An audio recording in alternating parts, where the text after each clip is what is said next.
Infinity knowledge. मैं यहाँ पर 9th क्लास का साइंस का क्वेश्चन पेपर सॉल्व करवा रही हूँ, जिसका सेक्शन ए में सॉल्व करवा चुकी हूँ। अगर आप नहीं देखें तो उसकी वीडियो की लिंक आपको डिस्क्रिप्शन बॉक्स में मिल जाएगी। हाँ, हम सॉल्व कर रहे हैं section B part, this question number 21। Question number 21 है, classify the following as a mixture and compound. आपको बताना है नीचे जो आपको एग्जांपल दे रखे हैं वो कंपाउंड है या मिक्सचर है। तो फर्स्ट ए पार्ट है आपका, iron and sulphur react to form a iron sulphide. तो यहाँ आप देख रहे हैं आयरन और सल्फाइड जो है एलिमेंट है। तो जब आयरन और सल्फाइड एलिमेंट है, सल्फर एलिमेंट है, तो जब ये रिएक्ट होंगे तो किसी से फिक्स रेशो में फॉर्म्ड होंगे। ठीक है, तो अगर जिसमें भी फिक्स रेशो आ जाता है या एलिमेंट की बात हो जाती है तो वो आपका हो जाता है कंपाउंड। तो इसका आंसर आपका क्या हो जाएगा, iron and sulphur react to form iron sulphide. तो ये है आपका क्या फॉर्म करेगा, कंपाउंड फॉर्म करेगा। यही आपका बी पार्ट है। आपका बी पार्ट है, salt is dissolve in a water. तो सॉल्ट और वाटर डिजॉल्व होते हैं तो ये कंप्लीटली मिक्सिबल होते हैं, इसलिए ये आपका क्या फॉर्म करते हैं, मिक्सचर फॉर्म करते हैं, क्योंकि इसमें कोई फिक्स रेशो नहीं होता है कि इतने पानी के साथ इतना ही आपका जो है सॉल्ट मिक्स होगा। तो यहाँ पर आपका क्या हो जाएगा, ये मिक्सचर हो जाएगा।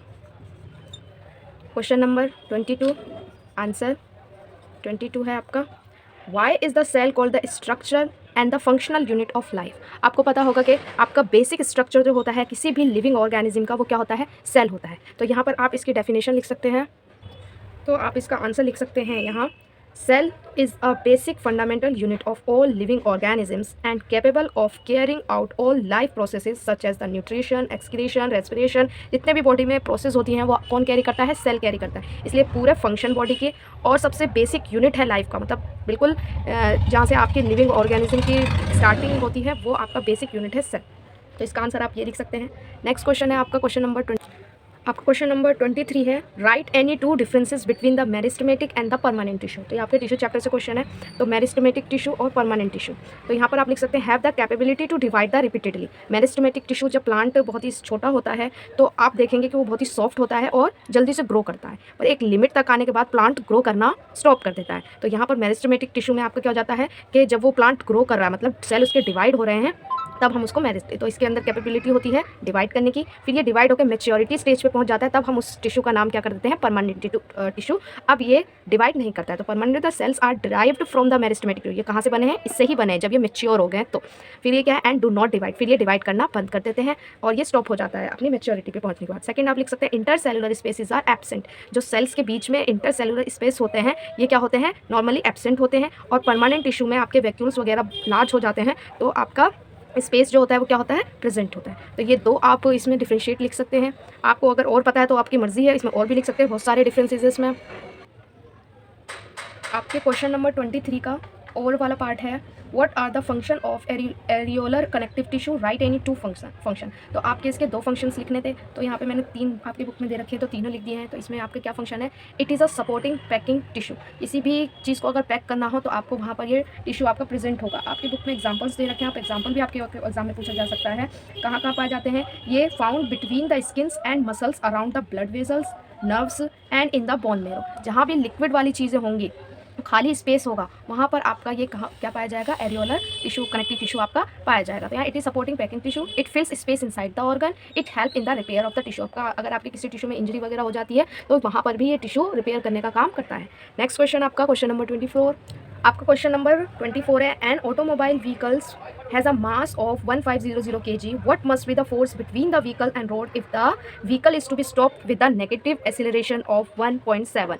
आपका क्या है, एक्सीलरेशन क्या दे रखा है, आपका नेगेटिव दे रखा है, मास दे रखा है, आपको फोर्स फाइंड करना है। तो आपका फोर्स का फॉर्मूला होता है ma। सीधे सीधे आपको फॉर्मूला लगाना है। मास कितना है, 1500 मल्टीप्लाई -1.7, माइनस क्या है आपका, नेगेटिव एक्सीलरेशन है, मीन्स कि आपने ब्रेक मार दिया। ब्रेक मारने के बाद जो थोड़े से डिस्टेंस पे जाकर जब कोई व्हीकल रुकता है तो हम उसे नेगेटिव एक्सीलरेशन बोलते हैं, इसलिए यहाँ नेगेटिव एक्सीलरेशन है। तो आपका व्हीकल और फोर्स के बीच में जो फोर्स लगेगा वो भी किस टाइप का लगेगा, नेगेटिव टाइप का लगेगा। तो आपका यहाँ नेगेटिव है, आपका आंसर आ जाएगा यहाँ पर मल्टीप्लाई कर।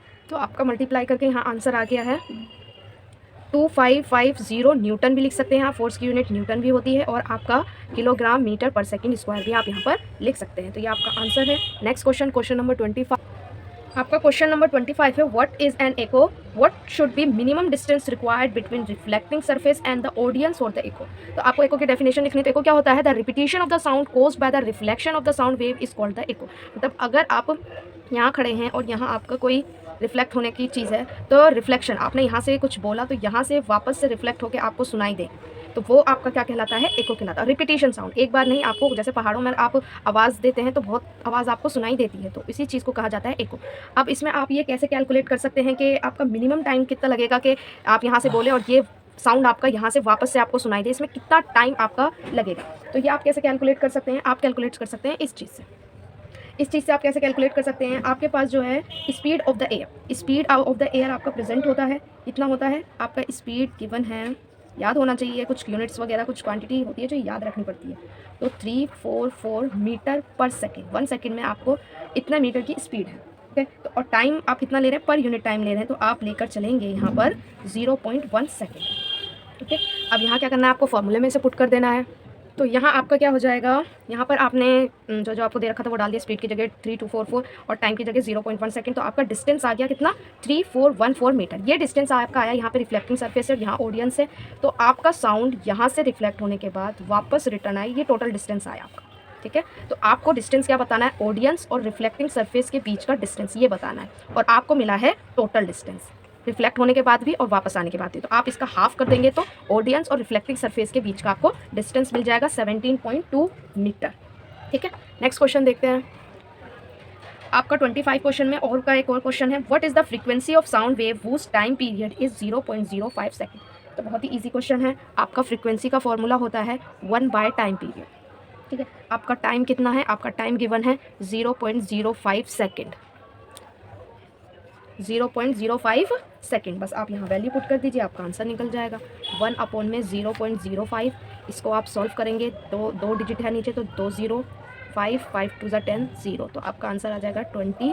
और आपकी फ्रीक्वेंसी की यूनिट क्या होती है, हर्ट्स। तो आपका फ्रीक्वेंसी हो गया 20 hertz. Next question number 26। Next आपका क्वेश्चन नंबर 26 है, what are the benefits of the cattle farming. Cattle farming मतलब आपका जो डोमेस्टिक एनिमल होते हैं आप उसे क्यों पालते हैं, क्या रीज़न है, क्या फ़ायदा मिलता है। तो आप इसमें लिख सकते हैं, फर्स्ट लिख सकते हैं फॉर गेटिंग अ मिल्क, आप काव बफेलो इन सबसे क्या ले सकते हैं, मिल्क ले सकते हैं। सेकंड आप लिख सकते हैं प्लगिंग फील्ड्स, जब आपका इरिगेशन करना होता है, आपकी खेतों की इरिगेशन या उसमें क्या कहते हैं उसको प्लगिंग करना होता है, मतलब मिट्टी को थोड़ा मिलाना होता है, तभी आप किसका यूज़ करते हैं, काव बफेलो का यूज़ करते हैं। थर्ड आप लिख सकते हैं bull carts for the transportation, मतलब अगर आपको गाँव वगैरह में क्या होते हैं कि आपके बग्गी बोलते हैं जिसमें बैल गाय बंधी होती है, और उसके ट्रांसपोर्ट के लिए साइंस का एग्जाम्पल पे सॉल्व कर रहे हैं। सेक्शन सी में आपका क्वेश्चन नंबर क्या है, क्वेश्चन नंबर 27 का ए पार्ट है आपका व्हाट इज़ ड्राई आइस। ये डायरेक्ट आपके बुक से क्वेश्चन पूछा गया है, ड्राई आइस क्या है। तो ड्राई आइस की आपको क्या लिखनी है, यहाँ पर आपका ड्राई आइस की डेफिनेशन लिख सकते हैं, solid carbon dioxide under the high pressure is called dry ice. जो भी आपका कार्बन डाइऑक्साइड गैस होती है उसको हाई प्रेशर के अंडर में रखा जाता है, तो उसको ही हम बोल देते हैं dry ice. Next B part है, what happen when it is heated. अगर आप इस ड्राई आइस को, सॉलिड है यहाँ मैंने बताया क्या है, सॉलिड है, तो अगर इस ड्राई आइस को आप हीट करते हैं तो it converted solid into gaseous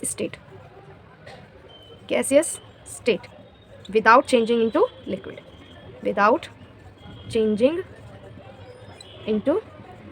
liquid, मतलब ये लिक्विड आपका क्या कहते हैं, ये डायरेक्ट सॉलिड से गैसेस फॉर्म में कन्वर्ट हो जाता है without changing in liquid. C part है आपका, name the phenomena in change in the state. तो सॉलिड से गैस में कन्वर्ट हो रहा है, तो फिनोमिना का नाम क्या है, sublimation.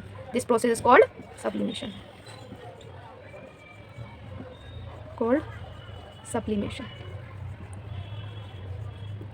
Okay, next question number 28 देखते हैं।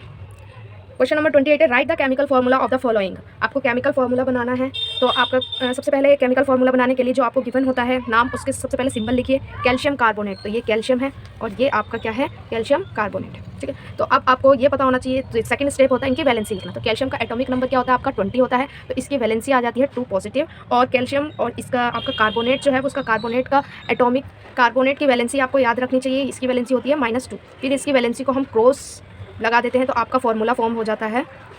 फॉर्मूला क्या बन जाएगा आपका, इसका 2 है, इसका भी 2 है, नेगेटिव पॉजिटिव है, कैंसिल हो जाएगा, तो आपका बन जाएगा कैल्शियम कार्बोनेट। नेक्स्ट सेकंड भी आप ऐसे ही फॉर्मूला बना सकते हैं, तो उसका सोडियम क्लोराइड, तो इसका वो हो जाएगा फॉर्मूला NaCl। इसकी वैलेंसी भी 1 होती है, इसकी वैलेंसी, इसकी पॉजिटिव 1 होती है, इसकी नेगेटिव 1, तो NaCl।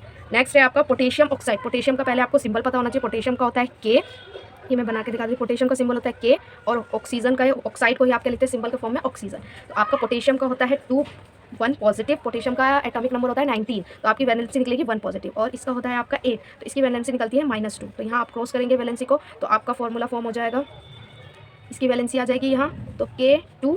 ओके, तो ये हो गया आपका potassium oxide. Next question number 29 है आपका, which cell organelle is known as the power house of the cell and why. तो आपका इसका आंसर हो जाएगा, आपको पहले बताना है सेल ऑर्गेनल का नाम बताना है और फिर रीज़न बताना है कि वो पावर हाउस क्यों है। तो आप इसका ऑर्गेनल नेम लिख सकते हैं, इसका ऑर्गेनल नेम है माइटोकॉन्ड्रिया, और रीज़न कि इसको पावर हाउस क्यों बोला जाता है तो आप लिख सकते हैं because it's main function store and release the energy in the form of the ATP. पूरे माइटोकॉन्ड्रिया का काम होता है कि एटीपी को स्टोर करना और उससे एनर्जी प्रोवाइड करना।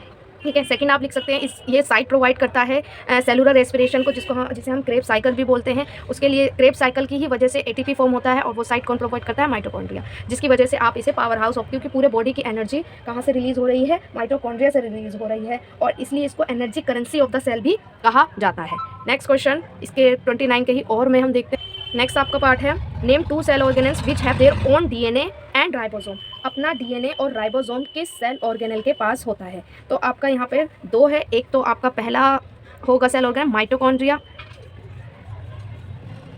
इसके पास अपना डीएनए और अपना राइबोसोम होता है।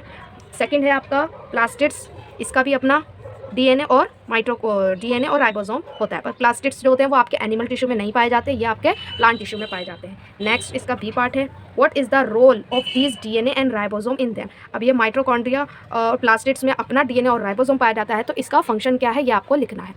आपका 29 क्वेश्चन का बी पार्ट है, आपको बताना है what is the role of this DNA and ribosome in them. Mitochondria और प्लास्टिड्स के अंदर जो आपका राइबोसोम और डीएनए उनका फंक्शन क्या है। तो डीएनए का मेन फंक्शन है regulation of the cellular metabolism, मतलब न्यूक्लियस के अंदर जितनी भी चीज़ें फंक्शन में है उसको फंक्शन करना, मेटाबोलाइज करना। ठीक है, और राइबोसोम का काम क्या होता है, synthesis of the protein, protein formation करना, प्रोटीन को बनाना। Next question number 30, question number आपका 30 है, फर्स्ट है tissue that form inner lining of the mouth. Inner lining of the mouth आपका क्या हो जाएगा, आपका हो जाएगा squamous epithelium tissue. Next B part है tissue that connect muscles to the bone in human, तो कनेक्टिव टिश्यू में आपका टेंडन्स हो जाएगा। Tissue that translocate food in the plant, food को कौन सर्कुलेट करता है, ट्रांसपोर्ट करता है, तो आपका हो जाएगा phloem tissue. Next question number 31, question number 31 है, for long should a force of 100 newton act on the resting body of 20 kilogram so that it acquire a velocity of 100 metre per second. तो पूछ रहा है for how long, आपसे time पूछ रहा है कि कितने टाइम बाद आप अगर 100 न्यूटन फोर्स लगाएं किसी ऑब्जेक्ट है जिसका क्या है वेट है 20 किलोग्राम है, और वो वेलोसिटी अकर कर ले पहुँच जाए 100 मीटर पर सेकेंड पे। तो आपको गिवन क्या क्या है, आपको गिवन है, तो आपका क्या है गिवन है, आपका 100 न्यूटन फोर्स गिवन है, मास गिवन है और वेलोसिटी गिवन है, आपको टाइम बताना है। तो यहाँ आपको डायरेक्ट क्वेश्चन नहीं पूछा गया है। सबसे पहले आप यहाँ पर फोर्स का फॉर्मूला देखेंगे, ma होता है, तो यहाँ से फोर्स पता है आपको, m पता है, यहाँ से आप एसिलरेशन निकाल सकते हैं। एसिलरेशन फोर्स अपॉन में m, मतलब फोर्स आपका 100, एसिलरेशन मास आपका 20, कैंसिल आउट होकर आपका आ जाएगा 5 मीटर पर सेकेंड स्क्वायर, आपका क्या आ जाएगा यहाँ पर एसिलरेशन हो जाएगा। आपके पास 3 फॉर्मूले हैं, तो आप उन तीनों में से आप रेस्ट से चल रहा है तो ये 0 मीटर पर सेकंड होगा, तो आपके नहीं है, तो आप विदाउट डिस्टेंस वाला फॉर्मूला, तो आप ये वाला फॉर्मूला लेंगे v = u प्लस में at। बाकी आपके 2 जो न्यूटन्स फॉर्मूले हैं उसमें डिस्टेंस प्रेजेंट है, इसलिए आप वो नहीं लेंगे, ये वाला डिस्टेंस लेंगे। वैल्यू पुट करिए, आपका v कितना है 100 है, u आपका 0 है, a कितना आपका 5 है, मल्टीप्लाई t, तो ये तो खत्म हो जाएगा, तो t की वैल्यू निकल जाएगी आपकी 10 / 5, तो आपका आ जाएगा टाइम 20 सेकेंड, ये आपका आंसर होगा।